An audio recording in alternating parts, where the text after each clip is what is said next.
नमस्कार, स्वागत है आपका एबीपी न्यूज में। आपके साथ मैं हूं नेहा पंत। आम आदमी पार्टी की नेता शाजिया इल्मी मुसलमानों को ज्यादा सेक्युलर न बनने की सलाह देकर अब अपने इस बयान पर घिर गई हैं चारों तरफ से। खुद उनकी पार्टी आम आदमी पार्टी ने इस बयान से पल्ला झाड़ लिया है, लेकिन इस राजनीतिक गहमा-गहमी के माहौल में हर पार्टी अपनी तरह से राजनीतिक तुष्टीकरण में लगी हुई है।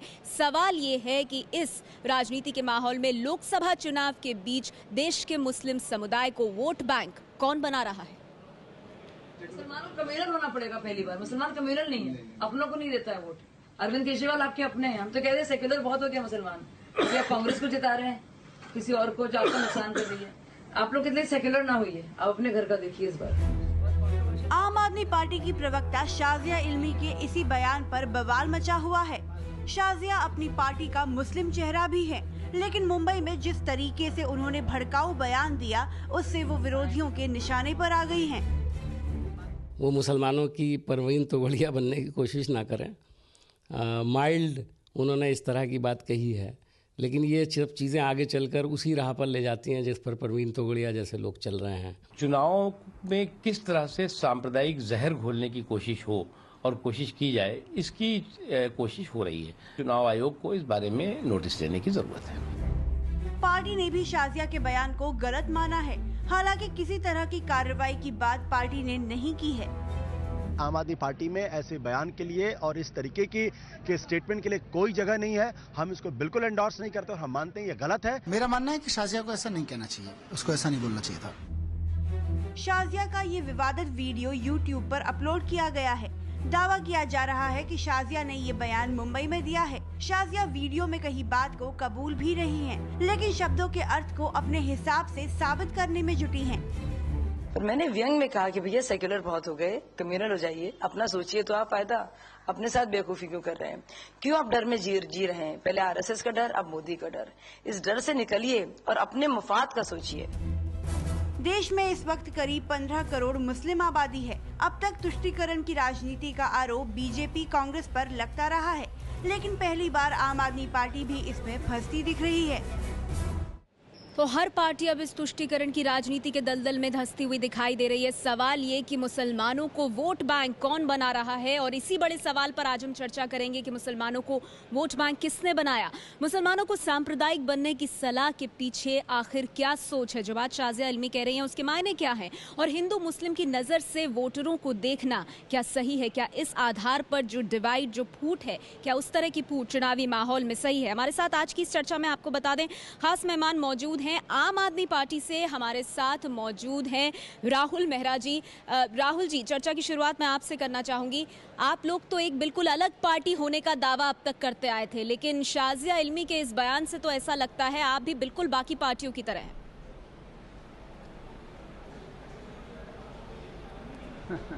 ये तो आप चाहेंगी कि ये डिस्कोर्स एक बन जाए, और कुछ सेक्शन मीडिया का है जो चाहता है कि ऐसा हो। कुछ ऑपोजिशन वाले तो बिल्कुल ही पहले दिन से ये चाहते हैं कि हम उनके रंग में ही ढल जाएं। लेकिन अगर आप देखें, पहले मिनट से पार्टी का रुख बिल्कुल सटीक रुख है, और वो ये है कि हम इस राजनीति में बिल्कुल विश्वास ही नहीं रखते, और ये आप हमारी कथनी और करनी में कभी फर्क नहीं देखेंगे। शाजिया इल्मी ने जो कहा वो उन्होंने आज एक प्रेस रिलीज भी दी है जिसमें उन्होंने अपना पूरा व्यक्तित्व रखा है। उन्होंने कहा है कि नहीं, लेकिन राहुल, यहाँ पर एक बहुत ही अजीब सी स्थिति है। शाजिया इल्मी अब भी अपने बयान को सही ठहरा रही हैं। नहीं, मैं उस बात को स्पष्ट कर दूं, आप अपनी बात रखिएगा। राहुल, सुन लीजिए मेरी बात, आप पूरा कीजिएगा, आपको मैं रोकूंगी नहीं, लेकिन आप जिस दिशा में जा रहे हैं बस वहाँ पे अपनी बात जोड़ दूं मैं। राहुल सुन लीजिए, शाजिया इल्मी अपने बयान पर अब भी कायम है। वो बस ये कह रही है उनके अर्थ को बदला गया है और पार्टी पल्ला झाड़ रही है। इसे किस तरह से देखा जाए? मैडम, तो पहले आप मेरी सुनेंगी। आप मेरी बात सुन लीजिए और फिर अपनी बात रखिए। अगर आप मुझे मैडम बुलाती हैं, नहीं सुनूंगा।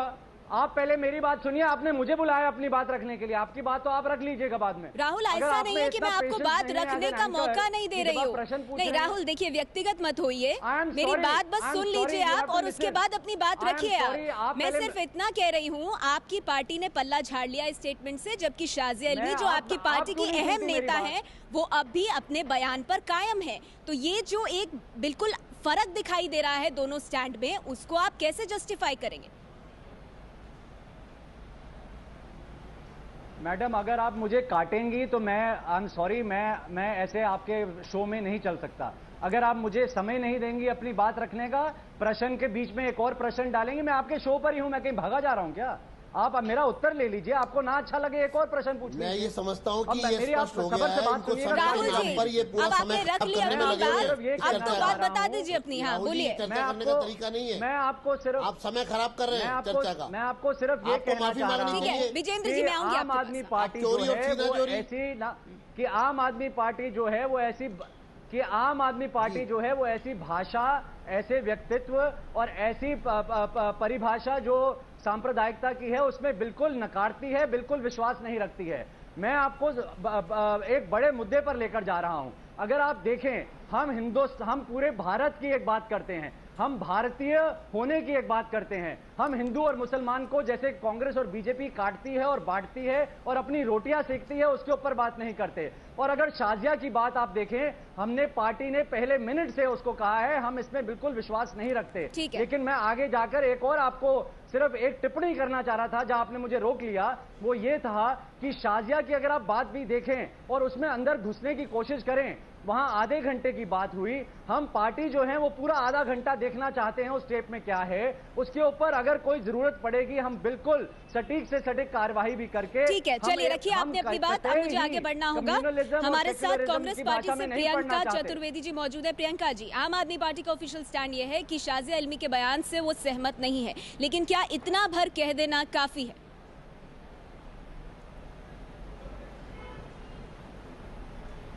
देखिए, मैं बस राहुल जी की बात सुन रही थी, बहुत अग्रेसिव हो रहे हैं। मैं तो उनसे बहुत शांतिपूर्वक बात कहना चाहूंगी। अगर आप लोग सहमत नहीं थे इस तरह की बात से जो उन्होंने कहा है, तो आप लोग को कोई एक्शन इनिशिएट करना चाहिए उन पर। आप उनका जस्टिफिकेशन लेकर आप कह रहे हैं कि बस अब सब ठीक है। ऐसे ही आप लोग ने सोमनाथ भारती का वीडियो देखकर कहा, शाजिया इल्मी जी पे एक और इल्जाम पहले लग चुका है, उनका टेप देखकर आपने इंटरनल इंक्वायरी कर उनको क्लीन चिट दी थी। मैं बस कहना चाहूंगी आप लोग में कोई फर्क नहीं है। आप जो देश को गुमराह करने की कोशिश कर रहे हैं अब तक कि हम लोग एक अलग पार्टी बनकर आए हैं, हम लोग एक अलग विकल्प बनकर आए हैं, तो किसी तरीके से शाजिया इल्मी जी ने बिल्कुल अपना एजेंडा क्लियर कर दिया था उस वीडियो में कि उनका एजेंडा क्या था।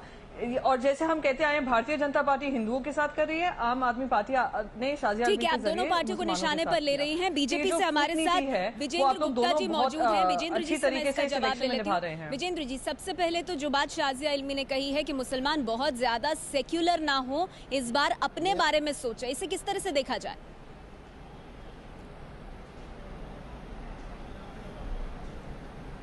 नया, सबसे पहले तो मैं शाजिया की बात का, आम आदमी पार्टी के इस बात का कड़े शब्दों में निंदा करता हूं और ये एक प्रकार से असंवैधानिक है और मॉडल कोड ऑफ कंडक्ट का वॉयलेशन। दूसरा, ये सब इनकी मिली भगत है, आम आदमी पार्टी के नेताओं की, सब मिलकर के लोगों को गुमराह कर रहे हैं। जब योगेंद्र यादव गुड़गांव में कहते हैं कि मैं योगेंद्र नहीं सलीम हूँ, और बरेली में जाकर के अरविंद केजरीवाल तौकीर अली को मिलते हैं और उधर मोहन चंद शर्मा की शहादत को ये जांच करवाने की बात करते हैं, और आज ये पार्टी पूरी तरह बौखला गई है। इनको लगा कि जब हमारे सारे पत्ते फेल हो गए तो ये स्टेटमेंट दिया गया है। मैं समझता हूं कि अगर कोई कार्रवाई नहीं होती है तो ये जानबूझ करके दिया गया। ठीक है विजेंद्र जी, आप तीनों राजनीतिक पार्टियों की हमने बात सुनी। हमारे साथ ऑल इंडिया इमाम ऑर्गेनाइजेशन से मुख्य इमाम साहब इमाम उमर अहमद इलियासी साहब मौजूद है। गुप्ता साहब हमारे साथ, इमाम साहब भी मौजूद है। इमाम जी, सवाल ये है, कांग्रेस, बीजेपी, आम आदमी पार्टी सब कह रहे हैं हमारा दामन पाक साफ है और दूसरी पार्टियों पर आरोप लगा रहे हैं। ऐसे में सवाल ये उठता है कि मुस्लिम समुदाय को वोट बैंक बनाने का काम आखिर कौन कर रहा है?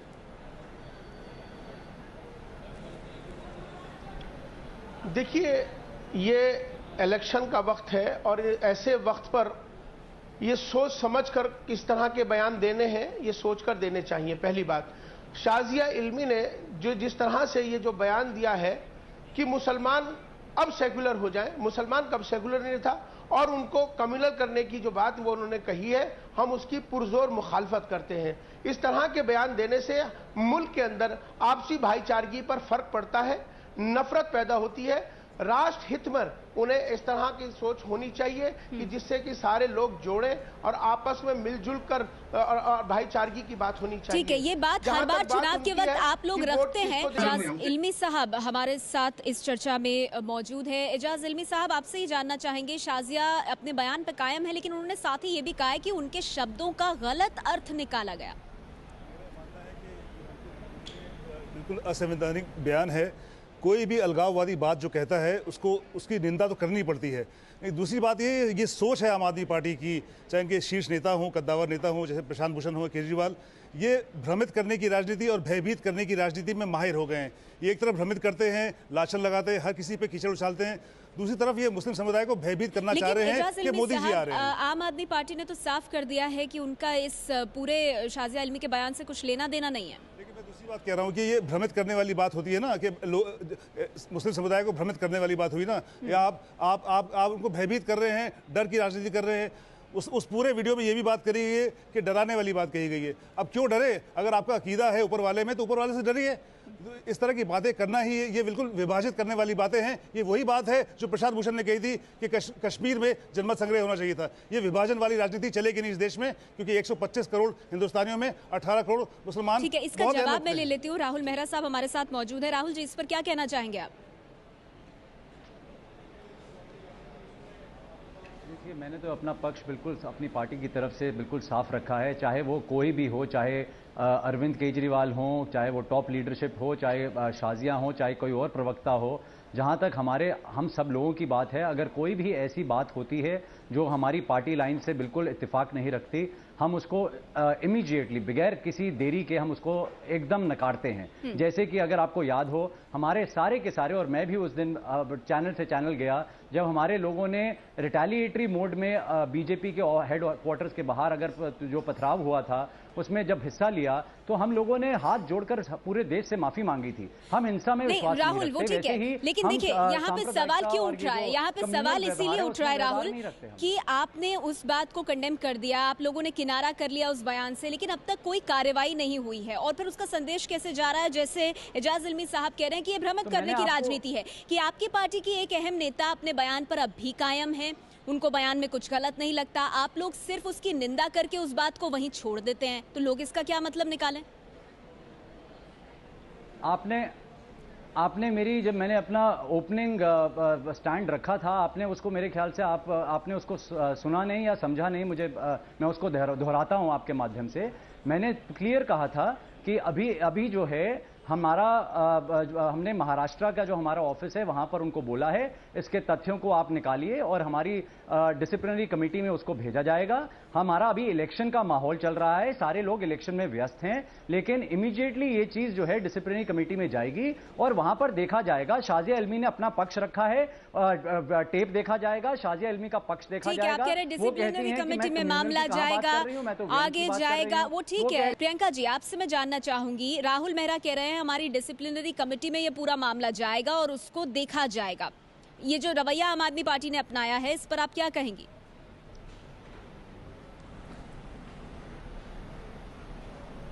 देखिए, डिसिप्लिनरी कमेटी हमने पहली बार भी देखा, जैसे मैंने आप ही के चैनल पे अभी इसी डिबेट में बताया था कि शाजिया इल्मी जी पे पहले भी एक टेप निकला था, उन्होंने इंटरनल इंक्वायरी कर उसको खत्म कर दिया था। सोमनाथ भारती को भी क्लीन चिट दे चुके हैं, इनके ऊपर इनके कुछ कैंडिडेट्स पे करप्शन के इल्जामात लगे थे, महाराष्ट्र के कैंडिडेट्स पे, उस पे भी इन्होंने इंटरनल इंक्वायरी कर वो खारिज कर दिए। तो किसी तरीके का एक्शन ये जो बोल रहे हैं, मुझे तो शेयर हिपोक्रेसी लग रही है कि इससे प्रियंका जी, आप लोग खड़ा कर रहे हैं आम आदमी पार्टी को कटघरे में शाजिया इल्मी के बयान को लेकर, लेकिन लोग ये भी सवाल जानने की कोशिश करेंगे कि इस चुनावी माहौल में आपकी पार्टी भी कैसे अलग है। अगर सोनिया गांधी शाही इमाम से मिलती है और मुस्लिमों का वोट ना बंटने की बात करती है, हर मंच पे इस बात को दोहराया जाता है, तो आप लोग भी तो तुष्टीकरण की राजनीति कर रहे हैं।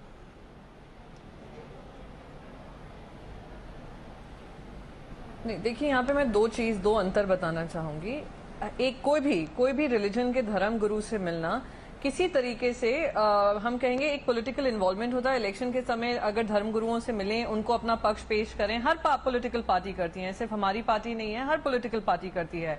पर इस बेश में करना कि हम एक दूसरा विकल्प हैं या और हम अपने मुद्दे रखेंगे, हम अपनी बातें रखेंगे कि हम हमारी पार्टी को क्यों चूज करें, उसके बाद आप एंडोर्स करना चाहें नहीं करना चाहें वो आपके ऊपर है। उसका जवाब आपने दिया, लेकिन इमरान मसूद का वाकया आपको याद होगा, आप लोगों ने भी तकरीबन वही रवैया अपनाया था जो आम आदमी पार्टी अपना रही है। मैम, आप लोगों ने कहा था हम निंदा करते हैं और उससे आगे कोई कार्रवाई मसूद साहब पर नहीं हुई। मेरे साथ मेरे सहयोगी विजय विद्रोही भी इस चर्चा में जुड़ गए हैं। विजय, आप इस तस्वीर को कैसे देख रहे हैं? आम आदमी पार्टी जो है, मैं आती हूँ फिर आपके पास आऊंगी। ठीक है, बोलिए बोलिए।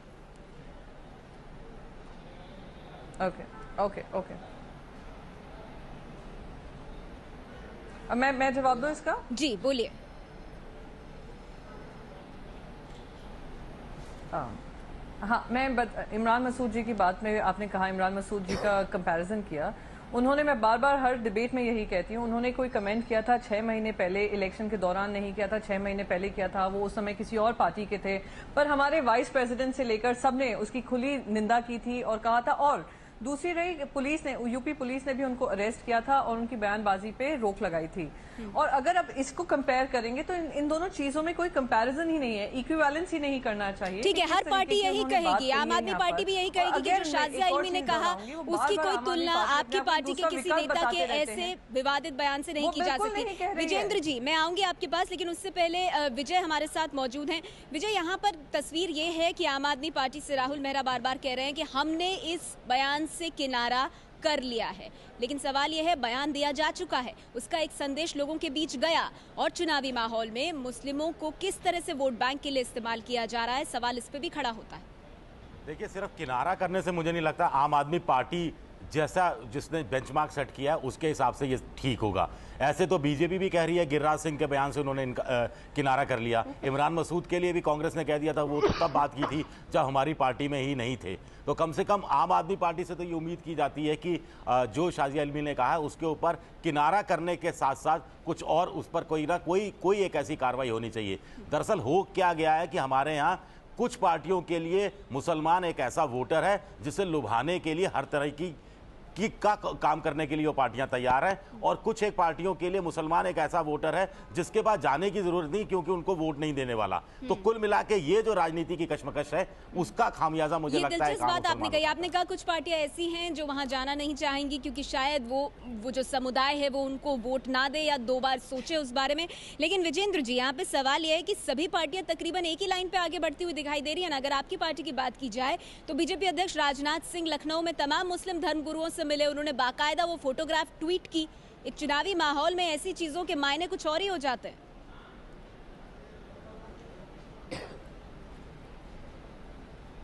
नेहा, मैं आपको एक बात स्पष्ट कर दूं, हमारे प्रधानमंत्री के उम्मीदवार श्री नरेंद्र मोदी जी ने बड़ा स्पष्ट कर दिया है कि भारतीय जनता पार्टी ये चुनाव विकास के मुद्दे पर लड़ रही है। देश में डेवलपमेंट एक बहुत बड़ा मुद्दा है, एक इफेक्टिव गवर्नमेंट होना इस देश के लिए बहुत बड़ा मुद्दा है। एम्प्लॉयमेंट के लिए भारतीय जनता पार्टी चुनाव लड़, मिलाकर के विकास के तमाम वो मुद्दे जो एक आम आदमी की जरूरत है, लेकिन चाहे वो आजम खां हो, चाहे वो सोनिया गांधी हो, चाहे वो शाजिया इल्मी हो, ये सब लोग पहले दिन से इस इलेक्शन को कम्युनल बनाना चाहते हैं, चाहे वो अमित शाह हो, वोट का पोलराइजेशन करना चाहते हैं, और किसी न किसी तरह से सब में होड़ लगी है कि हम किसी भी तरह से इस देश की अकलियत को गुमराह कर सके। आपने नाम नहीं सुना सर, मैंने कहा चाहे वो अमित शाह हो, समझ चुकी उस है, सूची में अमित शाह भी तो आते हैं, सब लोग मोदी जी के चुनाव आयोग ने उनको भी नोटिस भेजा था।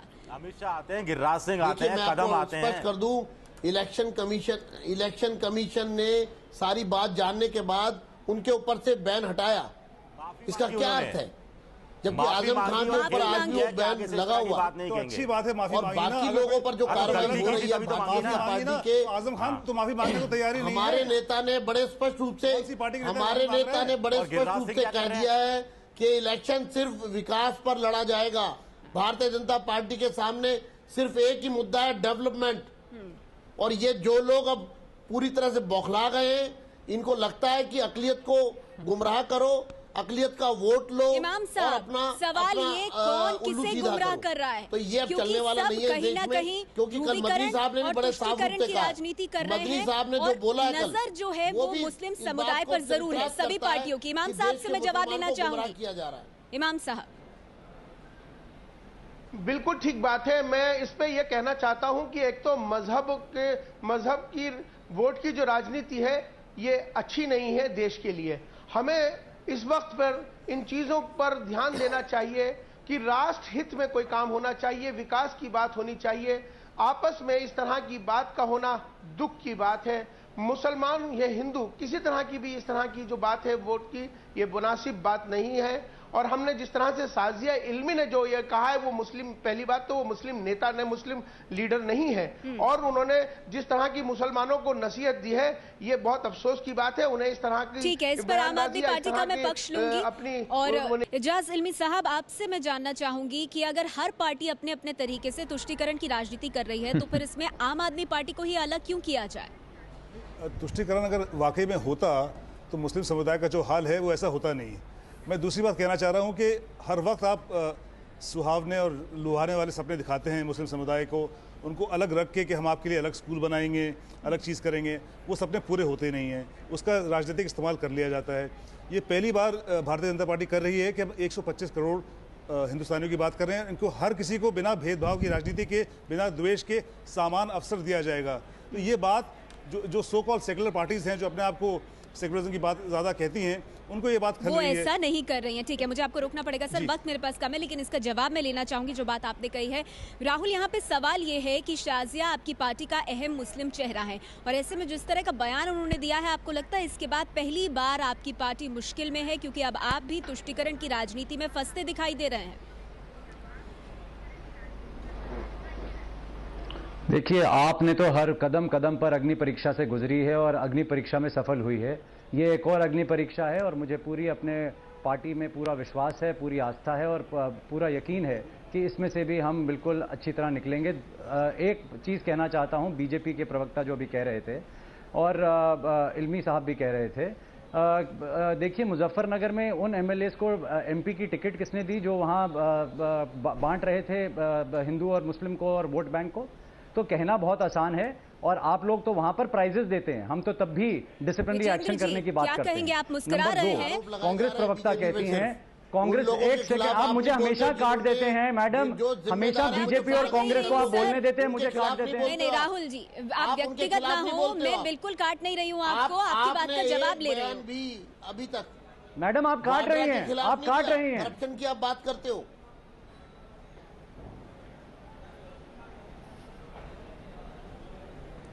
विजेंद्र जी, हमला आप पर भी होगा, हमला आप पर भी होगा। आप आम आदमी पार्टी और दूसरी पार्टियों पर हमला करेंगे, लेकिन तुष्टीकरण की राजनीति के जो उदाहरण आपको दिए जा रहे हैं, राहुल ने कुछ रखे, कुछ प्रियंका चतुर्वेदी जी ने रखे, उसका सामना तो आपको भी करना पड़ेगा।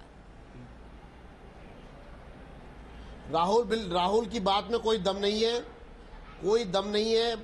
इस बेसलेस बातें हैं, सिर्फ बातें करने के लिए बातें हैं। भारतीय जनता पार्टी के नेताओं ने अपना एजेंडा सेट कर दिया और श्री नरेंद्र मोदी ने डेवलपमेंट के पूरे मुद्दे पर इस चुनाव को लड़ा है और आगे बढ़े हैं।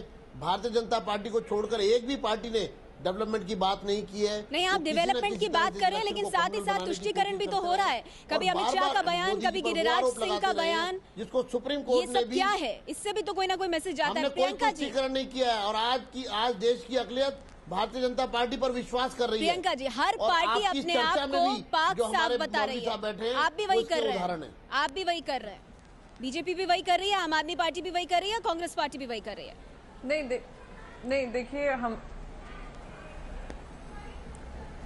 देखिए, हमने अपने सारे मुद्दे, हमारा जो भी डेवलपमेंट की बातें हैं, हमारा जो डॉक्यूमेंट है, मैनिफेस्टो हमने देश को दिया ही है, वो जज करेंगे, वो जब वोट करने जाएंगे वो जज करेंगे। और हमने अपने शासनकाल में क्या क्या काम किए हैं माइनॉरिटीज को लेकर या हिंदुओं को लेकर, और देश को एक साथ लेकर, वो देश की जनता जानती है। उससे हमें भारतीय जनता पार्टी से सर्टिफिकेट नहीं चाहिए, ना ही आम आदमी पार्टी से चाहिए। और जिस तरीके की राजनीति दोनों ने जहर घोला है दोनों कम्युनिटीज में, भारतीय जनता पार्टी हो और अभी आम आदमी पार्टी का जो चेहरा निकल कर आया वो हो, उसको हम बिल्कुल मैं कहती हूँ हम उसको कंडेम करते हैं, और ऐसा होना भी नहीं चाहिए आगे बढ़ते हुए। विजय, मैं आपसे जानना चाहूंगी, जब भी बात हो रही है किसी भी पार्टी से, चाहे वो कांग्रेस हो, बीजेपी हो या आम आदमी पार्टी, और जब वो अपने डेवलपमेंट और विकास के एजेंडे की बात कर रहे हैं, तो मैं देख सकती हूँ कि बाकी नेता जो हैं वो मुस्कुरा रहे हैं। इसको किस तरह से समझा जाए? क्या कहीं ना कहीं अंदर खाने ये बात है कि तुष्टीकरण तो हमारी तरफ से भी हो रहा है, लेकिन तस्वीर ये रखी जाती है कि सिर्फ विकास, इसके अलावा और कुछ नहीं? बिल्कुल आप सही कह रही हैं और विकास की बात सारी पार्टियां कर रही हैं, लेकिन विकास के नीचे जो कुछ हो रहा है उसको सारी पार्टियां भी देख रही हैं, पूरा देश भी देख रहा है। कुल मिलाकर एक शेर है कि मुसलमान वोटों को लेकर हम कह सकते हैं कि है कब्र का टुकड़ा कहाँ कहाँ बरसे, तमाम दश्त ही प्यासा दिखाई देता है। तो कुछ पार्टियों की नज़र में ये और दूसरी पार्टियों, कुछ पार्टियों को, बीजेपी जैसी पार्टी को लगता है कि ध्रुवीकरण अगर मुस्लिम वोटों का इस तरफ होता है तो एक बहुत बड़ा तबका है जिसका ध्रुवीकरण हम अपने पक्ष में कर सकते हैं। और ये चुनाव तो इस मामले में मैंने पिछले 20 साल से मैं चुनाव देख रहा हूँ, सबसे गंदा चुनाव मैं अपनी आंखों से देख रहा हूँ, ये जो चुनाव में हम देख। बिल्कुल, और बड़ी बात यह है कि नेता जब इस तरह के बयान देते हैं तो पार्टियां सिर्फ निंदा करती हैं, किनारा करती हैं। क्या इतना भर काफी है और जनता के बीच क्या संदेश जा रहा है, समझने की जरूरत इसको भी है। शुक्रिया आप सभी मेहमानों का हमारे साथ आज की इस चर्चा में जुड़ने के लिए।